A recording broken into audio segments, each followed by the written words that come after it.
Plan तो बड़ा अच्छा है, बातें बड़ी फैसिनेट करती हैं, अट्रैक्ट करती हैं, अच्छी लगती हैं, लेकिन एक आम आदमी शायद इन सारी चीज़ों पे अमल कर नहीं सकता, इसीलिए उसको दवाई दी जाती है। अगर कोई बंदा अपनी सेहत की कीमत अदा नहीं करना चाहता, he does not deserve health. मेरे लिए सबसे बड़ी दौलत क्या चीज़ है? सेहत है। अगर मेरे पास सेहत ना हो और मैं अरबपति भी हूँ, सर मेरी एक ही ख्वाहिश होगी उस वक्त कि सेहतमंद हो जाऊँ। कि आलम है मुझे सेहत।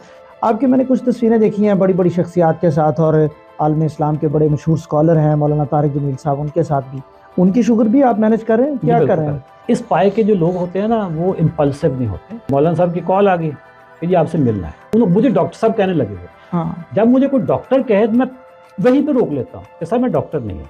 कह जी मुझे पता है आप डॉक्टर नहीं हैं। मैं फिर डॉक्टर महबूब और डॉक्टर कैसर के साथ मौलाना साहब को विजिट किया लाहौर में। उनकी जो दवाइयाँ चल रही थी शुगर की, आधी दवाइयाँ तो वहीं पे बंद होगी पहले दिन ही। हमने उनका डॉक्टर्स की निगरानी में मेरे सामने और हमारे न्यूट्रिशनिस्ट के सामने एक डाइट प्लान बना, मौलाना साहब को दिया। मौलाना साहब की रीडिंग बेहतरीन आ रही है। सब काफ़ी सख्त बात गुफ्तगू होने लग गई है, मैं चाहता हूँ चलें थोड़ी सी हम लाइट कर लेते हैं। मैं यही पूछता जा रहा हूँ कि भाई आपकी अथॉरिटी क्या है? वो तो आपने बता दिया कि आपकी टीम में डॉक्टर्स हैं सारे। मैं तो काम कर ही नहीं रहा था, मैं तो डॉक्टर आपकी टीम काम कर रही है और आप बस मार्केटिंग देख रहे हैं।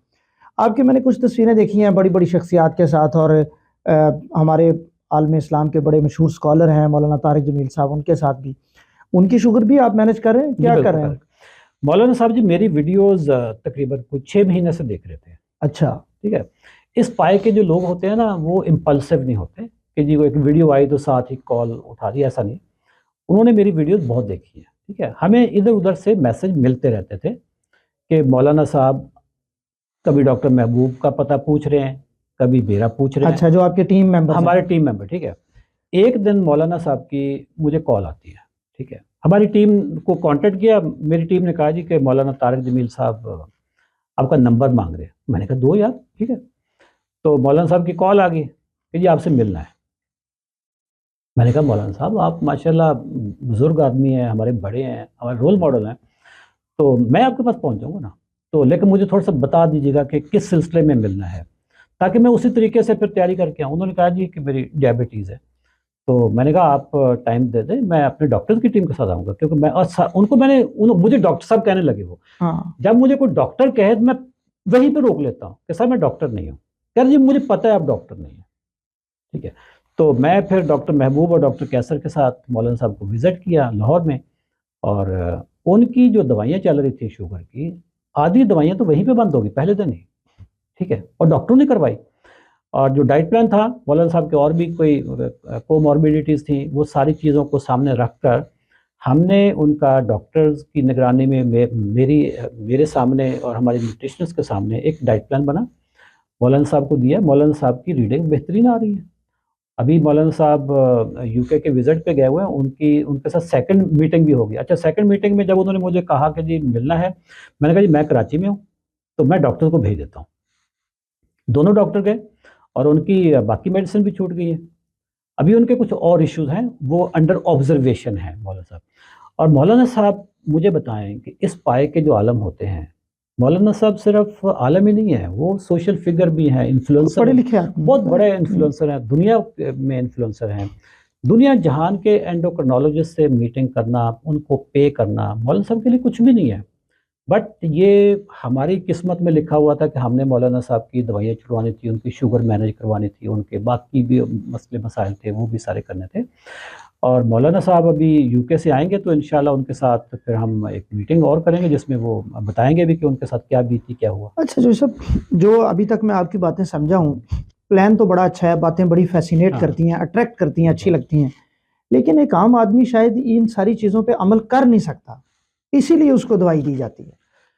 देखें डॉक्टर साहब, अब देखें ना, आपने खुराक में कुछ तब्दीलियां बताई हैं जी, बड़ा सख्त परहेज है एक किस्म का वो, और वॉक शॉक है, और नींद है, हर चीज़ है, और वो बड़ा टाइट डिसिप्लिन निज़ाम है, जब वो आम बंदा नहीं कर पाता, इसीलिए तो हम डॉक्टर्स उसको दवाई देते हैं। डॉक्टर साहब जब दवाई दी जाती है ना, अगर तो वो दवाई उधर ही रह जाए, मसला नहीं है। अगर मुझे आज कोई कह देना कि जी आपने सिर्फ 1 mg कोई भी दवाई है शुगर की, एमरल लेनी है जी, ठीक है, सारी जिंदगी लेते रहे, मुझे कोई मसला नहीं होगा। उसके साथ मैनेज नहीं होती, उसके बाद दवाई भी बढ़ती जाती है और शुगर भी बढ़ती जाती है। फिर एक वक्त आता है जहां पे मैं 10 तरह का और तरह का मरीज बन जाता हूँ। हार्ट के मुझे इश्यूज हो जाएंगे, कॉम्प्लिकेशन नहीं, कॉम्प्लिकेशन। मेरा सवाल ये था कि जो नहीं ये कर पाता उसको तो दवाई चाहिए ना सर, वो कैसे करे ये आपका प्लान? पहली बात यह है कि अगर कोई बंदा अपनी सेहत की कीमत अदा नहीं करना चाहता, he does not deserve health. मेरे लिए सबसे बड़ी दौलत क्या चीज है? सेहत है। अगर मेरे पास सेहत ना हो और मैं अरबपति भी हूं, सर मेरी एक ही ख्वाहिश होगी उस वक्त कि सेहतमंद हो जाऊं, कि आलम है मुझे सेहत। सर ये जो हम जिधर बैठे हैं करीब एक बड़ा हॉस्पिटल है, उसका आईसीयू का जो किराया है ना, एक दिन का 1.5 लाख रुपए है। हाँ, बड़े अस्पतालों का ज़ाहिर खर्चा है, यही है ना, 1.5 लाख रुपए है सर। ठीक है, इतना 5 स्टार होटल का खर्चा नहीं होगा जितना उस अस्पताल का होगा। एक वक्त आता है उस आईसीयू में पड़ा बंदा ना दुनिया की हर कीमत अदा करना चाहता है सेहत के लिए। सेहत के लिए मुझे बताया जी मैंने क्या परहेज करना है, मुझे बताओ मैंने कौन सा लाइफस्टाइल चेंज करना है। सर उस वक्त गुजर चुका होता है। जितने लोग भी दवाइयों पे हैं सर, इन सबको न्यूरोपैथी होती है, सबके गुर्दे फेल होते हैं। जो जितनी देर में हमने पॉडकास्ट किया, पाकिस्तान में हजारों लोग डायलिसिस पे चढ़ गए होंगे। क्या ये दवाइयां नहीं खाते थे? सारे दवाइयां खाते थे। कितने लोगों को जो हार्ट अटैक होते हैं। अच्छा, मैं अब आखिरी एक बात आपसे पूछता हूँ, जब साइंस कोई बात करती है तो उसके पास एविडेंस होती है। उसका तो आपने ये कह दिया ना कि आपके पास तो हैं ही डॉक्टर्स, आपके तो कामकार ही डॉक्टर्स हैं। अच्छा, लेकिन साइंस जो भी बात करती है उसकी जिम्मेदारी भी उठाती है, तो आप भी जिम्मेदारी उठाते हैं अपने मरीजों की। अब ये जो सारे प्लान है अगर वो फॉलो करते हैं, वो वक्ती तौर पे ठीक हो जाते हैं, बाद में नहीं उनकी शुगर ठीक होती, फिर? Sir as long as a person is following the diet plan and the lifestyle, sir उसकी शुगर कंट्रोल रहेगी। ठीक है, मैं आपकी जिम्मेदारी, लेट से आप मरीज हैं मेरे पास आ गए, मैंने आपको सारा बता दिया, इम्प्लीमेंटेशन की जिम्मेदारी तो आपकी है। वो तो जाहिर है उसने फॉलो करना है। जब तक वो इम्प्लीमेंटेशन करता रहेगा। हाँ, अगर कोई कहे कि जी मैं आपके पास आया था, मेरी दवाइयां नहीं छूटी और मैंने 100% उस पर अमल भी किया है, सर हमारे लिए एक नया सब्जेक्ट खुलेगा। हम उसमें अब देखेंगे कि मसला कहाँ पे है। हो सकता है आप ओपन है ऐसी कोई डिस्कशन के लिए, अपने फीडबैक के लिए? बिल्कुल 100% सर, 100% फीडबैक। आपको अगर कोई ये चैलेंज करे, कोई डॉक्टर हमारी पॉडकास्ट देख के कि जी आए करें बात इस मौजू के ऊपर, सर मैं उस डॉक्टर को कहूंगा कि वो मरीज जो आपके पास 20 साल से आ रहा है और उसकी दवाइयां नहीं छूटी, शुगर कंट्रोल नहीं हुई, सर मेरे पास एक हफ्ते के लिए हवाले करते हैं। हर चीज एविडेंस बेस्ड होगी। हम उसको, मैं जो डाइट प्लान दूंगा वो खिला के लेबोरेटरी पे ले जाएंगे, ये इनका जरा रैंडम चेक कर लें। सर कोई चीज छुपी हुई नहीं है, एविडेंस बेस्ड है, साइंस है सर। मैं कोई ना कोई दम कर रहा हूं, ना मैं कोई शुफ कर रहा हूं, मैं कुछ भी नहीं कर रहा ना। डॉक्टर्स एक तरफ हम लो कार्ब डाइट देते हैं, मैं हमारा जो डाइट प्लान है वो सीक्रेट है ही नहीं, लो कार्ब है ना। लो कार्ब डाइट हम देते हैं।